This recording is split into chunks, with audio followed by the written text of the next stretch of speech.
বিকাশ যেরকম একটা অস্থির কাজ করবে ভাবাই যায় না। বিকাশ কিন্তু সকলের মনের আশা এক নিমিষেই পূরণ করে দিল। কারণ কি, আমরা কিন্তু বিকাশ থেকে নগদে টাকা পাঠাতে পারতাম না, আমরা কিন্তু নগদ এবং বিকাশটা খুব বেশি ব্যবহার করে থাকি। তো আমাদের ভিতরে এমন একটা অবস্থা ছিল যে আমরা যদি বিকাশ থেকে নগদে টাকা পাঠাতে পারতাম তাহলে কতই না ভালো হতো। বিকাশ কিন্তু সকলের মনের আশাটা কিন্তু পূরণ করলো। এই বিকাশ থেকে আপনি খুব সহজেই কিন্তু নগদে টাকা ট্রান্সফার করতে পারবেন কোনো ঝামেলা ছাড়াই। তো চলুন বেশি কথা বাড়ানো যাবে না, আমরা মূল কাজে চলে যাই। তো আমাদের যে বিকাশটি আছে এই বিকাশটি আমাদেরকে ওপেন করতে হবে। তো বিকাশটা ওপেন করার পরে আমরা সর্বপ্রথম যে জিনিসটা দেখবো সেটা হচ্ছে আমাদের মোবাইলের ব্যালেন্স কত আছে। তো এই ব্যালেন্স দেখুন, এখানে আমরা ট্যাপ করবেন। ট্যাপ করার পরে দেখেন এখানে আছে 653 টাকা 42 পয়সা। আমরা একটু স্ক্রল করে নিচে আসবো, দেখুন লেখা আছে অন্যান্য সেবা।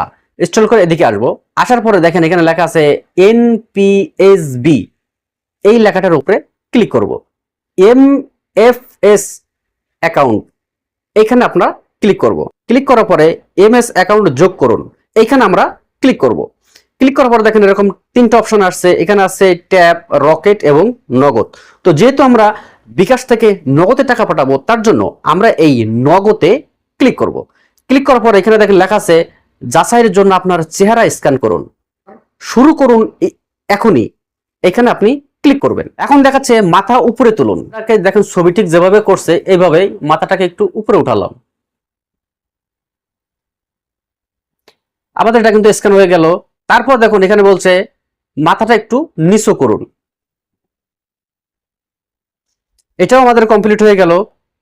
তারপর বলছে স্থির থেকে ক্যামেরার দিকে তাকালাম। দেখা যাচ্ছে আপনার চেহারা যাচাই সফল হয়েছে। ততক্ষণ পর্যন্ত আপনার এনআইডির সঙ্গে তারা আপনার চেহারার মিল খুঁজে না পাবে ততক্ষণ পর্যন্ত কিন্তু এটা সফল হবে না। এটা কিন্তু অবশ্যই আপনাদেরকে মাথায় রাখতে হবে। তো দেখেন আমার এখানে লেখা আছে আপনার চেহারা যাচাই সফল হয়েছে, নিচে লেখা আছে এগিয়ে যান। এই এগিয়ে যানের উপরে আপনি ক্লিক করবেন। আপনার নগদ যে অ্যাকাউন্ট নাম্বারটা আছে সেই নাম্বারটা কিন্তু আপনার এখানে দিতে হবে। এখানে আপনি ক্লিক করলাম। ক্লিক করার পরে আমার অ্যাকাউন্ট নাম্বারটা আমি এখানে দিয়ে দিলাম, মানে আমার যে ফোন নাম্বারের মাধ্যমে নগদ অ্যাকাউন্ট করা সেই নাম্বারটা কিন্তু এখানে দিতে হবে। এবং নিচে আছে অ্যাকাউন্টের নাম, মানে যার এই নগদ অ্যাকাউন্টটা সেই নামও দিতে পারেন বা আপনার চিনার সাথে যে কোনো নাম আপনি এখানে দিতে পারেন। তো আমি এখানে দিয়ে দিলাম মাহফুজ। মাহফুজ দেওয়ার পরে এগিয়ে যান, এখানে আপনি ক্লিক করবেন। বিকাশের যে পিন নাম্বারটা আছে সেই পিনটা কিন্তু এখানে দিতে হবে। তো আমি এখানে পিন দিলাম। অ্যাকাউন্ট যোগ করতে ট্যাপ করে ধরে রাখুন, তো আমি এখানে ট্যাপ করে ধরে রাখলাম। আমার অ্যাকাউন্ট কিন্তু সফল হয়েছে। ব্যাক করে হোমে চলে আসুন। আবারও আমরা এই এনপিএসবি এখানে আমরা ক্লিক করলাম। এমএফএস অ্যাকাউন্ট এখানে আমরা ক্লিক করলাম। ক্লিক করার পরে আমরা একটু আগে যে অ্যাকাউন্টটা যোগ করেছি সেই অ্যাকাউন্টটা কিন্তু এখানে আছে, এই অ্যাকাউন্টের উপরে ক্লিক করলাম। এই বিকাশ থেকে নগদে আমি 500 টাকা পাঠাবো, তা আমি 500 টাকা এখানে দিলাম। দেওয়ার পরে এগিয়ে যান, এখানে আপনি ক্লিক করবেন। রেফারেন্স নাম্বার একটা নাম চাচ্ছে, আপনি যে কোনো একটি নাম আপনি এখানে দিতে পারেন। তো আমি রেফারেন্সে ক্লিক করলাম। তো পড়ার পর আমি শুধু জাস্ট একটা অক্ষর দিয়ে দিলাম পি, আপনার বিকাশের যে পিন কোড সেই পিন নাম্বারটা। তো আমি আমার পিন নাম্বারটা এখানে দিয়ে দিলাম। পিন কনফার্ম করুন, আমরা এই টিক চিহ্নতে ক্লিক করলাম। আমি যদি 500 টাকা পাঠাতে চাই তাহলে কিন্তু আমার এক্সট্রা খরচ হচ্ছে 4 টাকা 25 পয়সা। তো 500 টাকা যদি 4 টাকা 25 পয়সা খরচ হয় তাহলে 1000 টাকায় 8 টাকা 50 পয়সা। মানে আপনি যদি বিকাশ থেকে নগদে টাকা ট্রান্সফার করতে চান তাহলে সেক্ষেত্রে প্রতি হাজারে 8 টাকা 50 পয়সা হারে কিন্তু আপনাকে কমিশন দিতে হবে। তো এখন আপনি যত টাকাই বিকাশ থেকে নগদে ট্রান্সফার করুন না কেন, প্রতি হাজারে আপনার 8 টাকা 50 পয়সা করে কমিশন কিন্তু তারা নিয়ে নেবে আপনার অ্যাকাউন্ট থেকে। আমি এখানে ট্যাপ করে ধরে রাখলাম।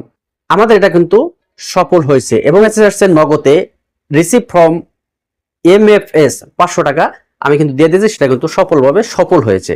এখন আমরা একটু হোমে ফিরে আসলাম। তো আমরা এখন একটু ব্যালেন্সটা চেক করবো যে আমাদের টাকাটা সফলভাবে সেন্ড হয়েছে কিনা। তো আমি এই ব্যালেন্স উপরে ট্যাপ করলাম। ট্যাপ করার পরে দেখেন আমার এখানে কিন্তু টাকা আছে এখন মাত্র 149 টাকা 17 পয়সা। তার মানে আমাদের টাকাটা কিন্তু ট্রান্সফার হয়েছে।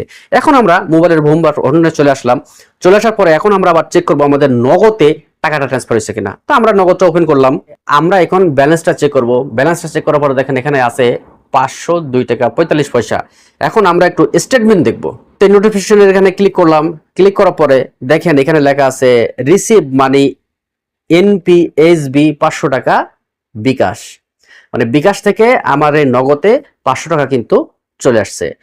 আপনারা ভাবছেন তো একটা নাম্বারে তো আমি টাকা ট্রান্সফার করলাম, যদি প্রয়োজন পড়ে আমার তো একাধিক নাম্বার দরকার হতে পারে, তো সেক্ষেত্রে কি করবেন? তো সেক্ষেত্রে আমরা আবার একটু নগদে আসব।